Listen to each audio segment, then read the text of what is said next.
The Radio Misfits Podcast Network. Hi there, and welcome to another episode of Planted with Sara Pine. I'm Sara Pine, your host, and today we have the honor of having Angela White, the Equity for Industry Program Manager at Success Centers. Welcome, Angela. I'm so happy to have you here today. Thank you for having me. I'm excited to be here.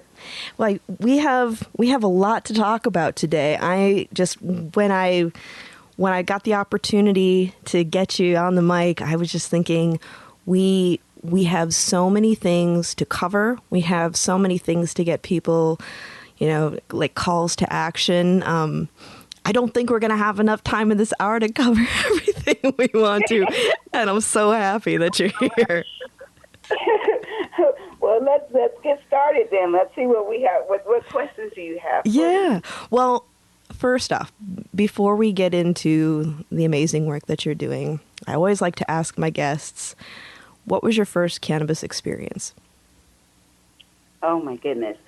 My first cannabis experience that I really could remember was I had smoked some cannabis with my brother, and I got too high. And, we were outside in the backyard, and he had to bring me, sneak me in the house past my mom, and I was in the room just spinning. And, he's like, "You're going to get us busted." And then, it was just a bad experience, honestly, I can say. And I didn't try it again because I was really into sports coming up. I played basketball in high school, and, I was really athletic. But after I, got married and I had children, I started suffering from migraines. And I was going back and forth to my doctor at the time, and she told me, in a whispered voice, she says, "Angela, I've tried you on all these different medications, but off the record, go buy yourself a dime bag of weed." And I was like, huh? Whoa. And so I did that. And so cannabis pretty much changed my life from being locked in the room with a scarf on my eyes, away from my children, because it was just, the pain from migraine was really awful. And I started doing that one hit and hold it in for a few seconds, and blow it out, and it will take away my symptoms. And I have not had a migraine in probably, I would say maybe 30 years. Oh, that's wonderful. That's wonderful. Yeah. I've heard that from clients of mine that they've been able to actually stop using their migraine medications and they've gotten better relief. And that's amazing. For myself, for my migraines, I like to use an 18-to-1 CBD to THC if I need to stay clear and get pain relief. What do you like to use for that? Well, for me, I'm not a big smoker. Like I said, whenever I feel stressed or I feel like I could possibly go into it, I haven't had one, so I like sativa. Nice. If it's a daytime, but I'm just a one-hitter quitter. So, I love it. It works for me. If I'm getting stressed, if I get too stressed in the evening, if I had a stressful day, I'll take my one little puff and hold it in and let it out, and I feel wonderful. And so, that's me. I'm a sativa fan. The indica. If on the evening side, if I want to get a good night's sleep, I'll do my little one puff, and of indica. So a joint lasts me, and I always laugh about this. A joint can last me up to a year. Honestly, I have. Hey, your proof less is more. Right. Right. I definitely am. And so people that sit in those circles and hit blunts and all this, I can't hang with you. I just have my little puff, and that's it.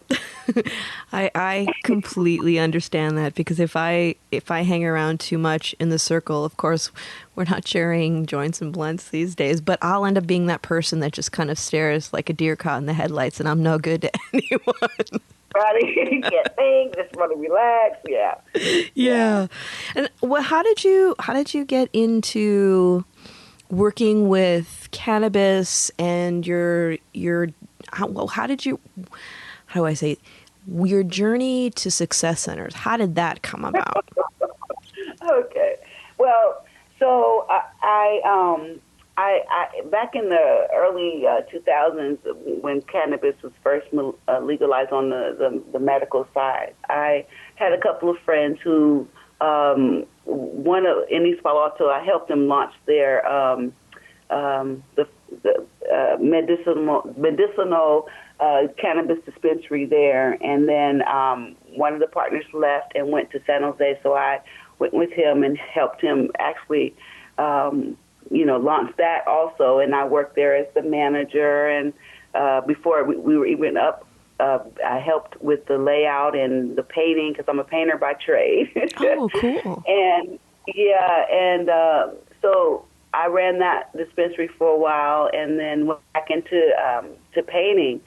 And I get a call from my daughter, and she dates Liz's son, who is the CEO here at Success Centers. And she's like, "Mom, Liz wants to talk to you." And I'm like, "Okay." And so she said, "Yeah." She was like, "I'm going to need someone to come in and do some build a program for cannabis, and I don't know anyone." And so Kimmer told her, "Why don't you call my mom?" And so she said, "Your mom?" and so I talked to Liz on the phone. We probably talked about 6 months, just giving her ideas of things that can be done. And she called me one day out of the blue, and she says, "Hey, I need you." I said, "Okay, what do you need?" And she goes, "No, I need you to come work for me." I said, "Okay, well, when would you like for me to come?" And she says, "Yesterday." And so I actually gave a 2-day notice at my job and came to Success Centers and looked at what they had so far, which was not much at the time. They were doing employer spotlights, which are hiring events to bring in employers that are looking for folks to fulfill their open jobs. And so I went to a couple of those, and I was like, the cannabis industry is a little bit different. We're not major employers. So I came up with the idea to put together the cannabis industry job shop, but now called the budding industry job shop, where we bring in several employers. They come in and do like a TED talk about their company, talk about the perks, the job descriptions that they're hiring for, the pay rates, things that you typically would not get at a job fair. And it's more personal. It's up close and personal meet and greet with employers and job seekers. And it's been a very successful event. That's awesome. And you're doing a lot of things to be able to set people up for success in the industry, aren't you? Oh, yeah, yeah. And so the other thing that we do on that side is we have the resume clinics and mock interviews where we use industry professionals that are like recruiters, and we have Peter Maxwell from Apothecarium. Oh, Peter's that comes lovely. And helps a lot for our, right? For our resume clinic, and Liz Gale, she's just a volunteer, people that want to help folks sell themselves on paper, and it's really important in our community that we're able to do that because, we're coming from into a business that we've always we've done it before, and we have to retrain ourselves to sell ourselves to the new industry because they do things a little bit different, right? Mm-hmm. And so they may have worked in the industry prior to it being legal, and those skills are delivery and Oh, yeah. Oh, totally. Right? Yeah. And so these skills are transferable. And so what we do is... I was just going to say that, one of the things that we forget because we get so clouded by the idea of like an illicit market, or as I like to call it, the traditional market, that these are creative-driven entrepreneurs. Yes, absolutely. Absolutely. And so we want to make sure that we highlight those skills, and so yeah, that's really been working very well for the retention rates and things of that nature, because I also give them a workshop on customer service and how to survive in the work environment. We don't want people to get into a space where they don't feel comfortable. And there's a stigma about the equity community that I'm trying to erase, because these are good, qualified people, and they deserve these jobs. Yeah, they do. And when we're looking at social equity, for people, I feel like it should be on everybody's lips, but there are people who don't quite understand what it is. In your opinion, what does social equity encompass? And I don't mean to put you on the spot on it, but... What does it encompass? Well, for me, because of the wording directly affected by the war on drugs, does not say enough. I mean, desecrated families, basically. Yeah. Separated from your parents, over-incarceration rates,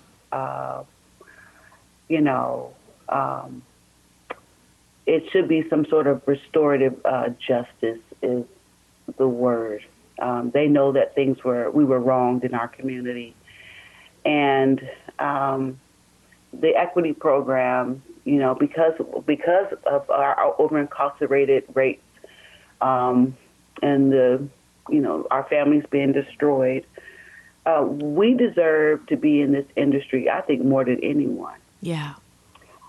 And so with having the equity program, the opportunity to get a foot in the door, and it may not be in a dispensary or a delivery service, but even in some of the ancillary businesses that can work for cannabis. I just want the whole cannabis community to recognize the wrongs that were done and to understand that you should have services, brands on your shelves coming from this community,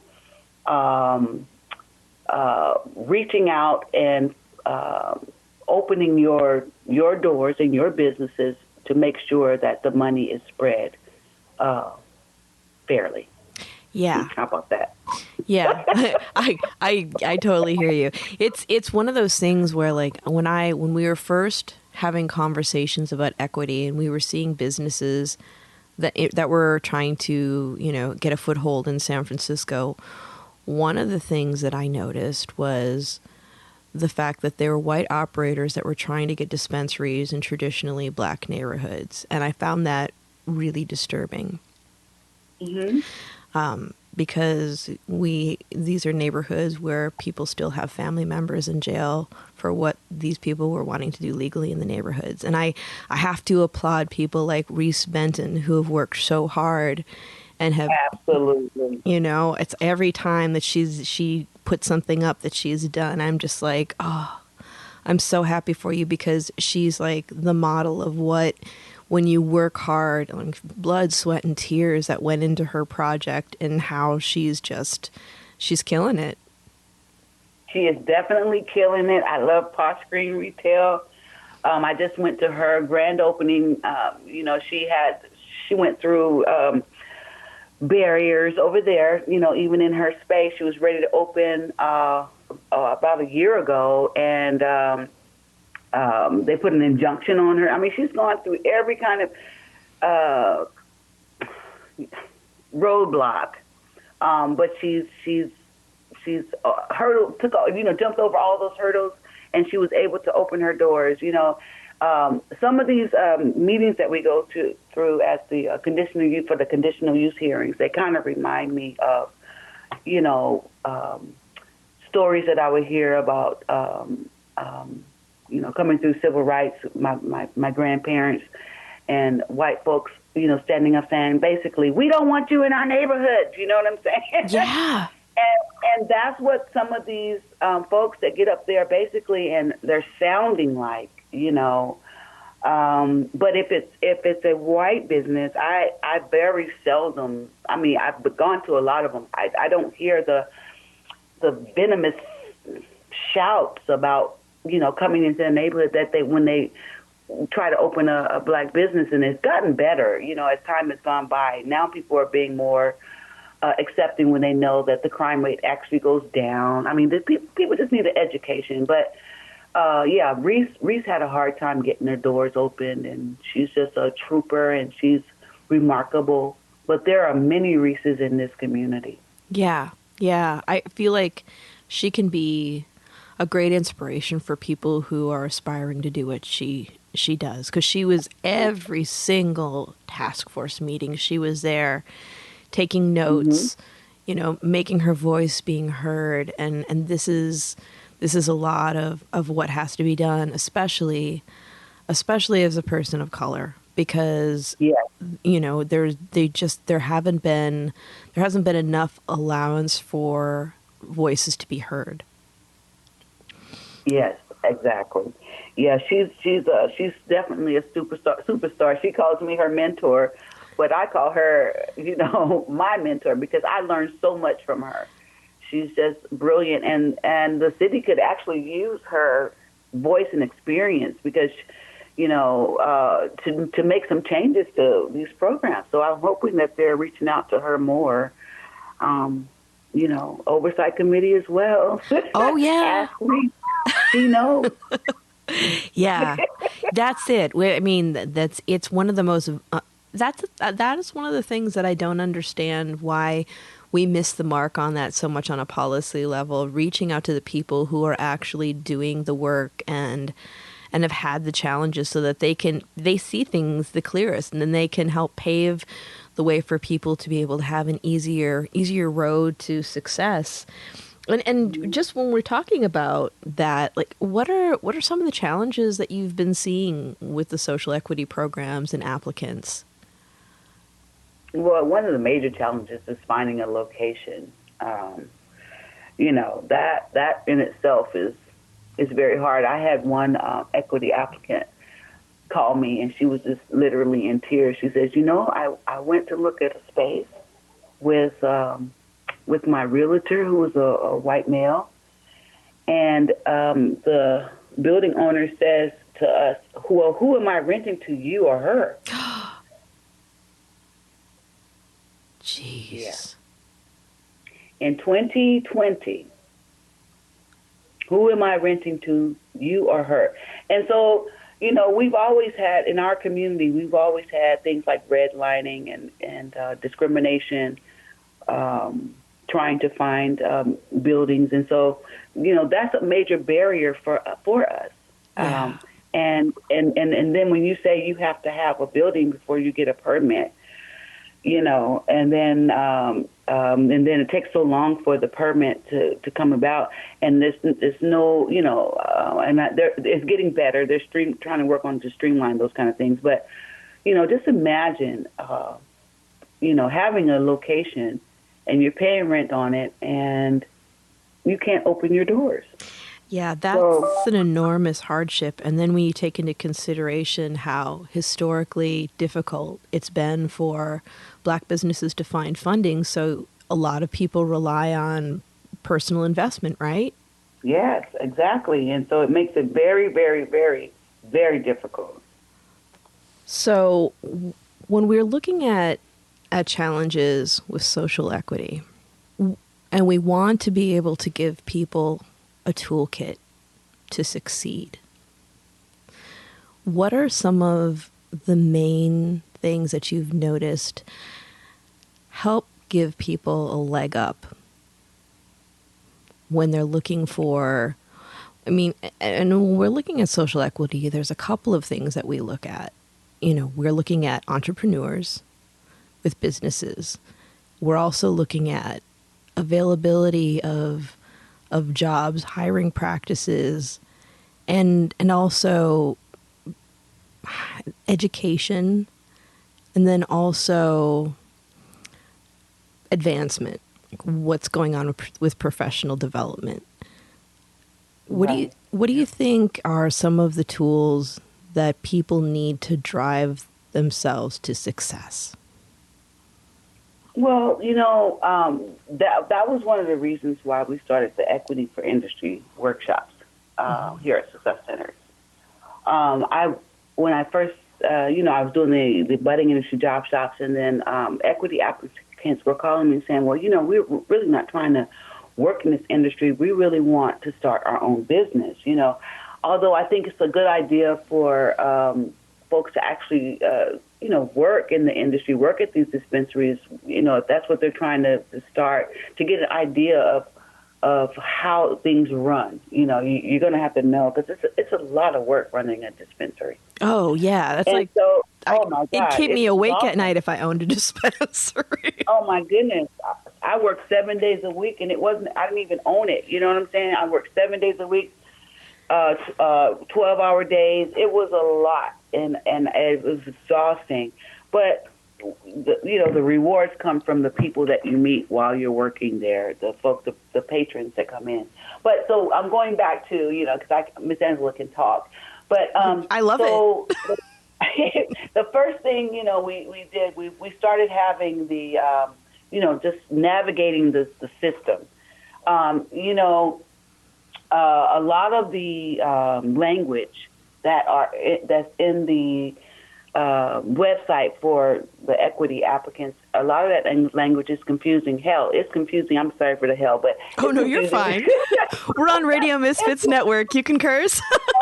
Okay, it's confusing to folks that are not equity. So the language it needs to be simplified. So a lot of it was, we started out doing navigating through the Office of Cannabis website, and just understanding, what we're not entitled to, but what was covered in them becoming a verified equity applicant. Then, the fundamentals. I mean, just basic broke things down, to clear things up. And we even had the Office of Cannabis come in and run through their website and what they want people to do, just to let them know that once you became verified, you're at step 0. So there's so much education that needed to happen after that, after getting that. We did zoning and real estate to understand that process. The cannabis business development, how to pick your organizational members, and how you're going to lay everybody out, because one person can't do everything. So you need some people to focus on this area. Compliance is one of the major things. Let's see, having them understand contracts and non-disclosure agreements, understanding how to manage a cash-only business, the banking situation. I mean, there's so much, the 280E taxes, learning accounting. We've had workshops on accounting for cannabis accounting, so they can understand how to read their books and how to, structure their, their what's the word I'm looking for? Just their ledgers and things, to make sure that they've got everything to the penny. How to write a business plan. We're doing that now, business plan boot camps. We're teaching folks how to do the business plan. I mean, there's so much that this community needs. Understanding white labeling for those who want to go into the branding. Just you name it, it's needed. And so those are the tools. We're giving them tools, and whatever tools they need, I just go out and ask and bring them in.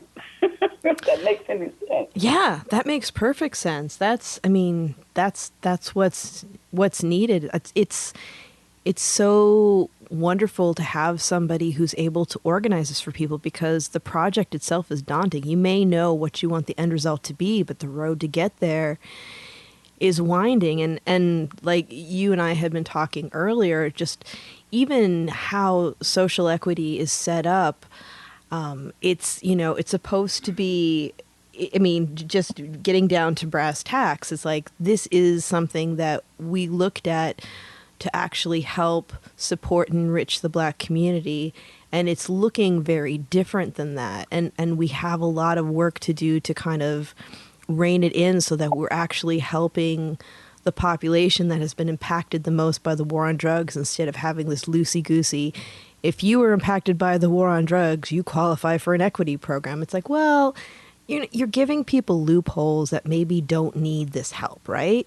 That don't deserve it. They're already from the privileged class somewhat. So, so I always say it should be based on the data. If you look at the data of arrest rates, if you look at who was over incarcerated, base it on that, and then who will be the candidates.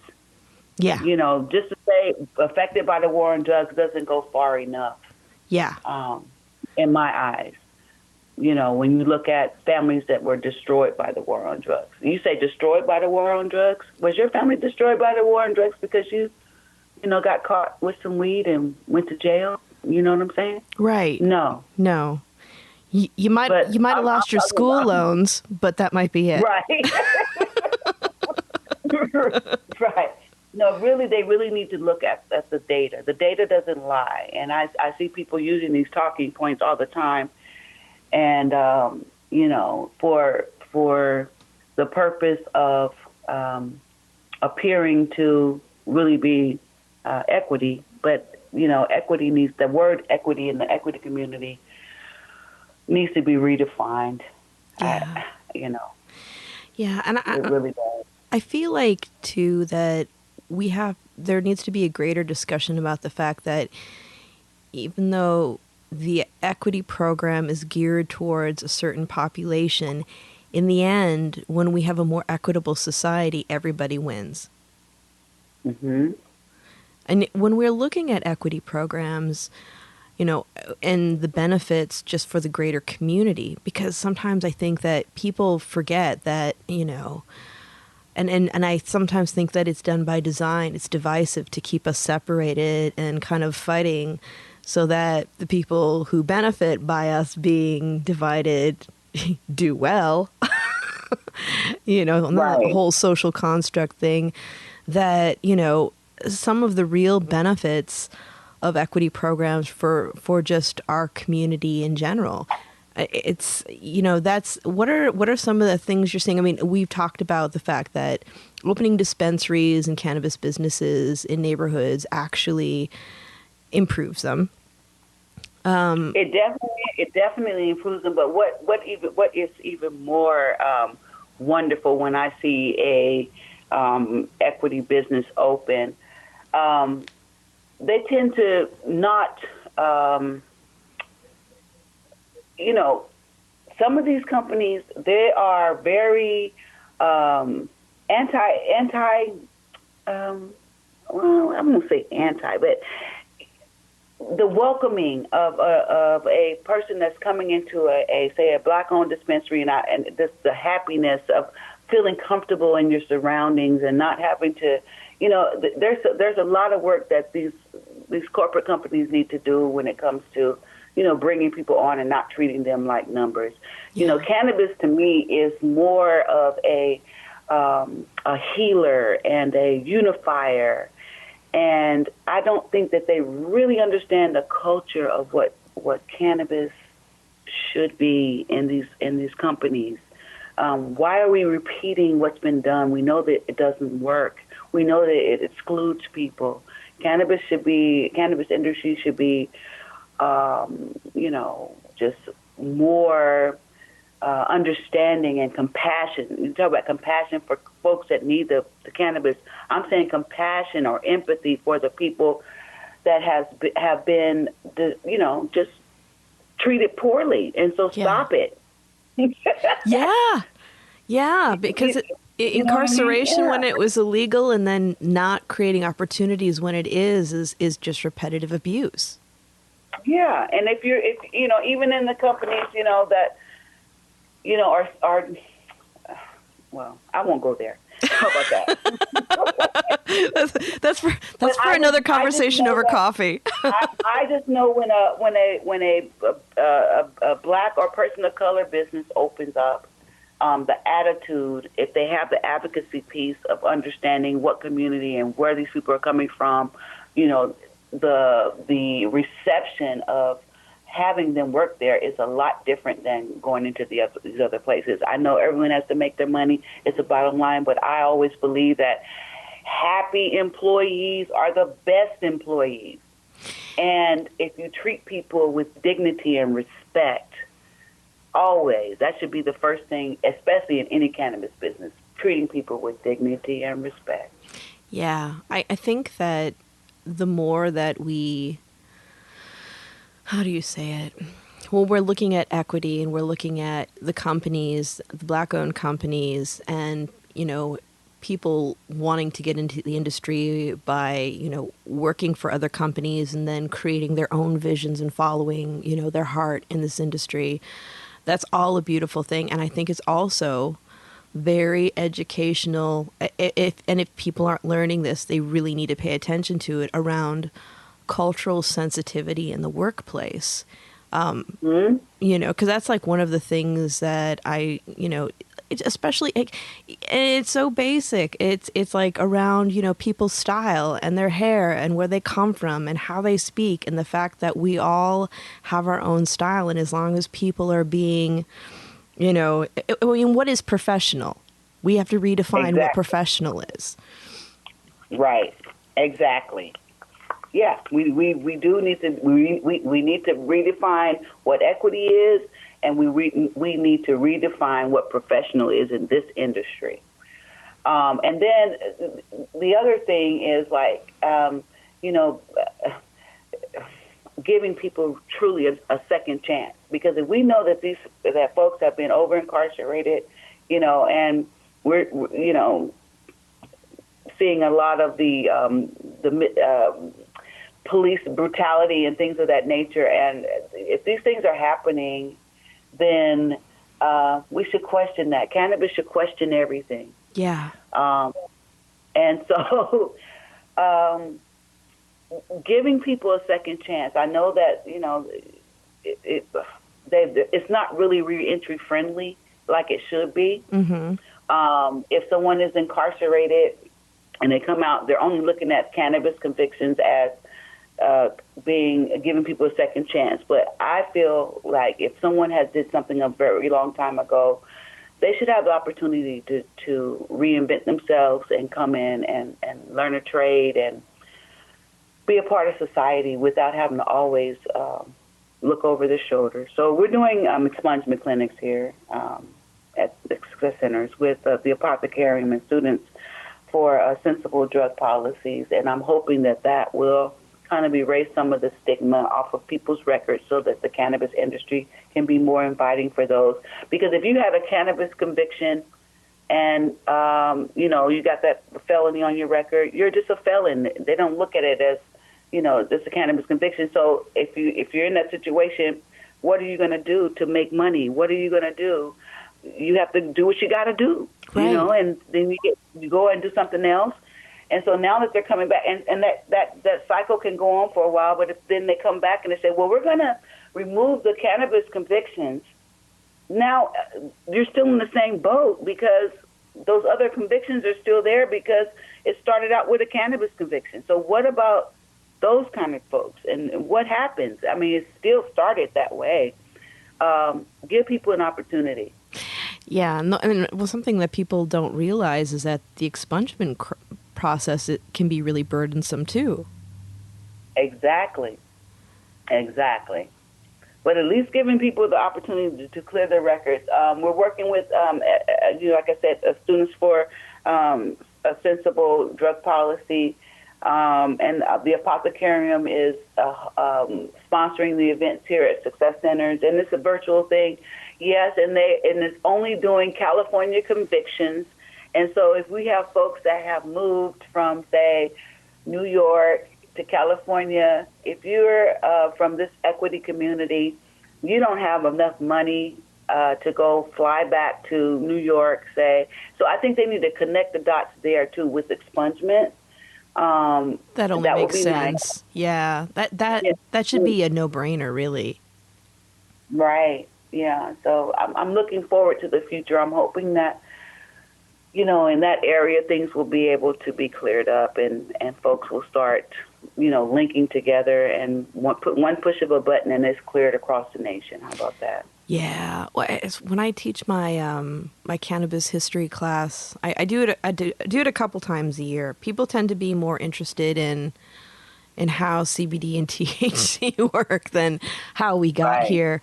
But, because it puts people in an uncomfortable space because we end up, deconstructing systems of oppression and really seeing that, what got us here is actually what's created hardships economically for our environment, just all the different things. Our own, William Randolph Hearst played a huge part in that. And just like really, I just feel like in some ways, well, no, not in some ways. I just feel like we really need to have a drive to make sure that policymakers truly understand, not only about what cannabis can do, but how we got here and how it was by design to keep people down and punish them and to make a very few select group of men rich. Yeah, that's what's happening. Yeah, they need to look at all of that. Yeah. Yeah. So, I mean, what they say, you have to bite one piece of the apple at a time. I got the munchies, and I want to bite it all. I want to bite all. I saw all over the place until the whole apple is gone. Let's get rid of this discrimination, and let's get rid of all these atrocities that happen, and reverse some of these. Reverse it or correct it. Let's correct some things. There's a lot that needs to be corrected. There's a lot that needs to be corrected. And what are you excited about in the future? Excited about? Well, right now we have 6 equity applicants that are in the pipeline. That are in the building and planning phase. This has been a long journey. I've been doing this work for about 3 years, and I am looking forward to them opening and being successful. And as cannabis moves across the country, being legalized and brought to the forefront, I would like to, just invite people to get ready to be getting ready for when it comes. And so I always tell folks that come to the equity industry workshops that this whole country is our hood. We've been displaced and mistreated, and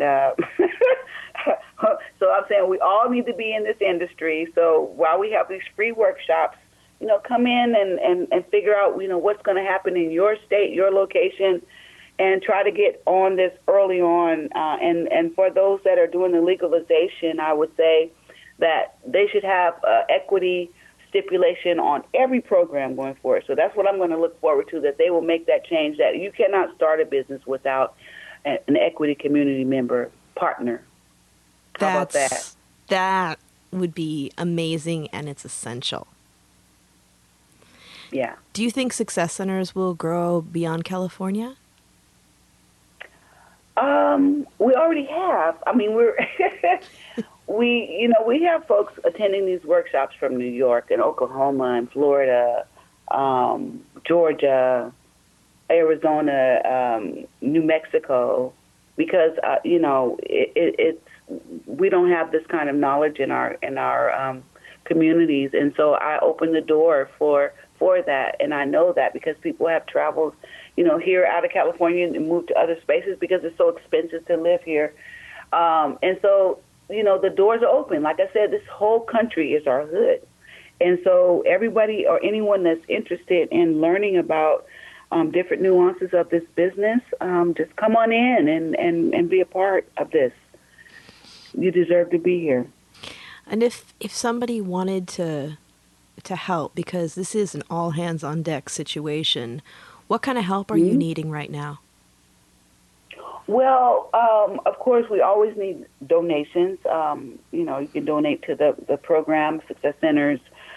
Just visit our website at successcenters.org and push the donate button, and you can specify for the Equity for Industry program if you'd like to do that. But just having general funds for us. We did this work when Liz brought me on that we hadn't gotten a grant of any kind, and so we were just educating on success in a dollar. And I'm really thankful that she gave me the opportunity. This has been a dream job for me, a lifestyle, so to speak. And so we just got a small grant from the city this year. Congratulations! for technical assistance, and we have Jessica Strange and Marima Marquet, who are walking folks through the permitting process. And they also had the Bradford funding money, the GoBiz money, that equity applicants are now, or equity businesses are now able to get some refunding of dollars. And so they're also walking them through that process. So I'm really excited about, finally there's some money for equity. It may not be a lot, but it's something. It's something that's going back. And I would say also going forward, I hope that as these states start doing equity programs, that you have a budget in place for equity. We don't have any money in our community. We need help getting launched. Yeah. And having people who are willing to invest without predatory practices. Absolutely. I'm excited that you're working with Marie. She's wonderful. I had her on a few episodes ago. Oh, yeah, I love Marie. We're both Tennessee girls. Oh, right on. Her, I met her at a mayoral job fair here at Success Centers for Juneteenth. And I kept looking across the room, and I said, oh, there's a young girl that has working for, I think it was Cannabis Express at the time. And I walked over to her, and I started talking to her, and we found out that we were both from Tennessee. And she told me that she had a farm out in Salinas. And I was like, oh, my goodness, you're the person I've been looking for. I said, I want to do field trips out there so that folks that are coming from Oaksterdam through the horticulture class can go and learn firsthand about, seeing a greenhouse grow in real time. She was like, oh, wow, really? Yeah, we can do that. I'm like, what? So it's just been a great relationship that Marie and I have formed, and we have taken so many folks down. And now that COVID is kind of subsiding, I think we're going to do our next trip in May back down to the farm so that folks can see what they're doing and how it's done. Just looking at cloning and flowering and the vegetation room and how much to feed the plants. And they can ask any question they want to ask, just so they can get the data. And they're giving up this information. It's just a beautiful workshop.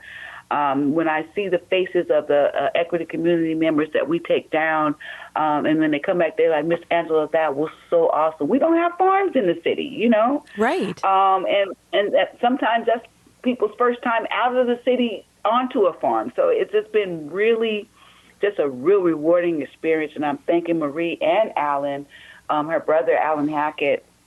They're both super awesome people. Yeah. And it's a Black-owned farm. I love that. I love how many rock stars are coming out of this. People like those two and Reese and just amazing, and Amber Center, like just amazing people that are doing good work and really inspiring. And there's nothing like going into a grow. Yeah, it's so nice. And so they have this the dry room, and that's my favorite part, the dry and the trim. But when you walk through, it's like the Hall of Flowers for real. There's cannabis hanging all, down drying, and I have some pictures of that. And whenever I show people that, they go, it's really just a wonderful experience. So yeah, we need more folks that are willing to open their doors to equity. We're safe people. We, won't touch your plant. we we want to learn. Yeah, you have to go through all that. But I didn't have to go through that. When I mentioned it to her, right on, come on down. So that's what we need. We need people that are willing to open their doors and really help build this community Yeah, yeah. back to where it once was, or maybe never was, but should have been. How about that? Yeah, we need to create some generational wealth.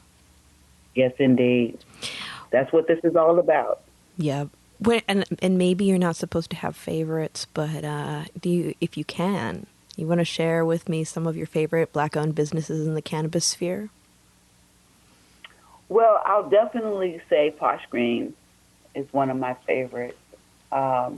Reese is one of my favorite people. I'm liking the idea that Sean over at Burners on Hate has, although that's an equity partner business, but he is really working, trying to promote his staff into brands, so putting brands on the shelf. Mm-hmm. He's been super dedicated. Yeah.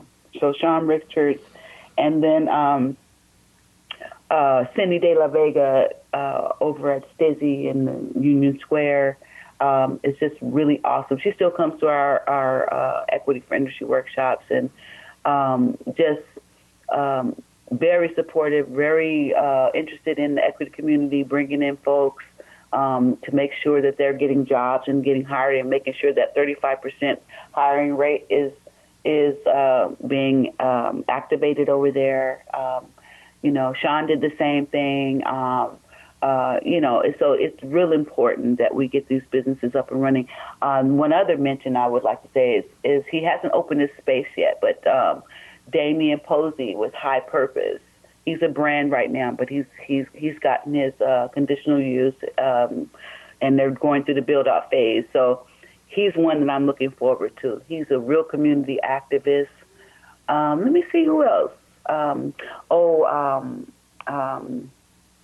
Kareem Mayfield. I went to his grand opening for a 415, authentic 415, and he's since then started a team boxing because he's a professional boxer, retired, of course, but he's got a professional boxing nonprofit going now where he's working with community members. Yeah, so, and I love boxing. I'm a boxing fan. So these are some of my favorites in San Francisco, and then over in Oakland, Cannabis on Fire, with the Full Price and Charles Bird over there. I really love them and just their product and just been their cultivation and distribution brand. And so I'm hoping that more people will try to find out where their products are being sold and buy from them as well.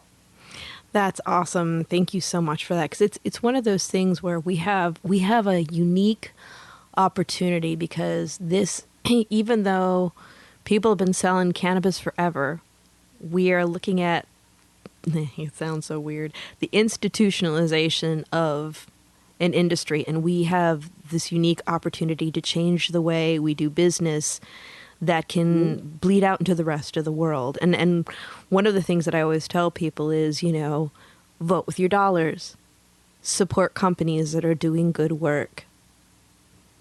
Yes, absolutely.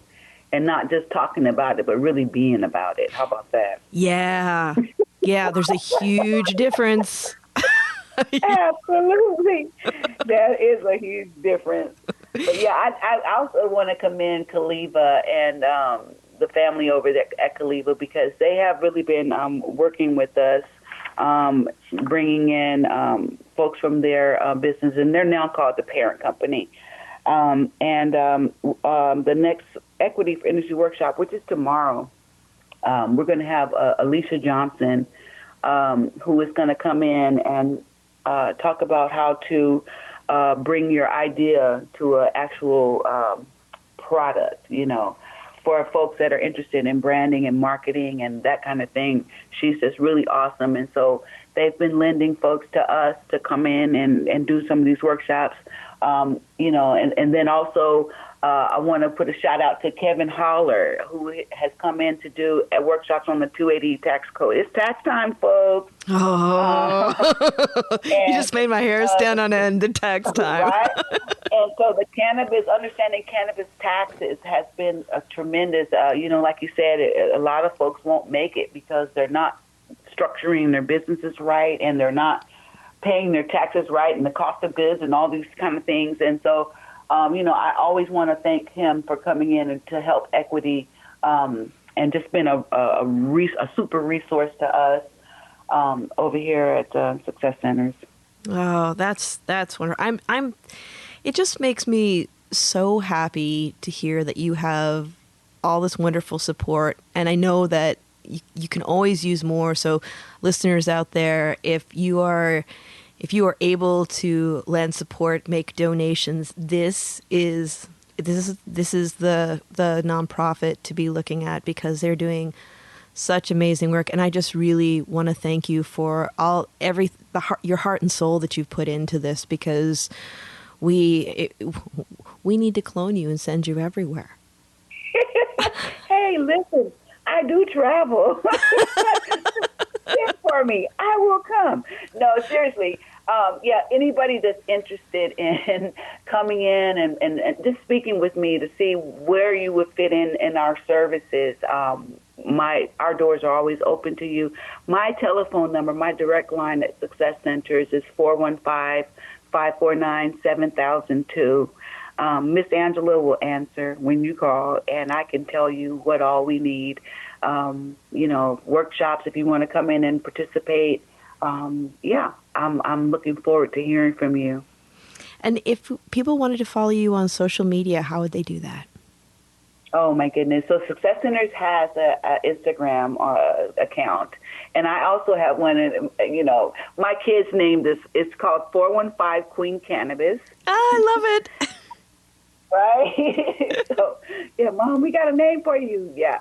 415 Queen Cannabis. You can find me. And that's where I post a lot of the events and things like that. I got to follow you. Yeah, follow me, Sarah, and I'll follow you back. I will. And huh? I said I definitely will. Yeah, absolutely. Yeah, as soon as we get done here, I'm getting on there.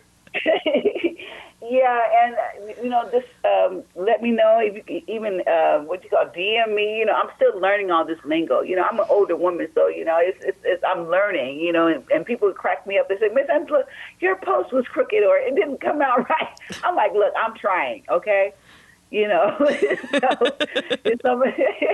I laugh at myself, and it's okay. Wait, but just please reach out to me. Say your IG again. 415 Queen Cannabis. Gotcha. Oh, and I see that my colleague Jessica is following you too. She's a powerhouse. I love Jessica Cribe. Yes, Jessica's following me. Yes. Well, I just followed you. Well, right on. I'm gonna follow you back. Oh, good. And for all our listeners out here, if you want to follow Planted, we are on Twitter, we're on Facebook, we are on IG. IG and Twitter are Planted with Sarah. Facebook is Planted with Sarah Pion. You can also go to our website, www.plantedwithsarah.com. You can listen to the podcast anywhere you listen to your favorite podcasts. So we're talking Pandora, Stitcher, Spotify, Apple, Google, Amazon, you name it, we're there. And we're also on our parent network site, Radio Misfits Network. Thank you, Ed, my producer. He's a wonderful guy. And Angela, thank you so much for being on here today. I would love to have you on again. We still have so much to talk about, and any time that anything new comes up that you want our listeners to know about, know that you are always welcome. Thank you, Sarah. I really appreciate you. I had a ball. Really quick, I know we're getting ready to get off this call, but, I came to one of your educational service seminars at the Apothecarium. I don't know, maybe a year and a half ago, and I think there was a farmer there. The Flo Canna one. Oh, Canna, yes. And it made me understand the similarities that the farmers went through, having to dive down in the plants and hide from the helicopters. We had the same things going on in our community. And at that point, I realized that our stories are so close. And so one of my dreams is that, we can really bridge a gap between equity community, and that's an equity community also, the legacy farmers. Yeah.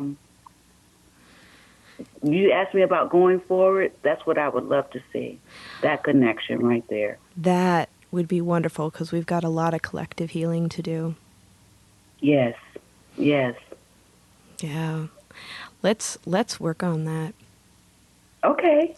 Let's work on that. And I was, it's funny because when I found out that I had you for the podcast, I was like, I remembered when we met, and I was just really, and I checked out what you were doing after that, and I was just so glad that you came to class and that we met, because I just think that what you're doing it's incredibly important in the fact that you come from such a good place wanting to help people, because there's, in this environment where we're trying to help people, there's a lot of people who are trying to game the system and take away what other people rightfully deserve. And we have a lot of work to do to close those loopholes and empower people. And even when they have success with their business, to help guarantee that they have the tools to continue that success.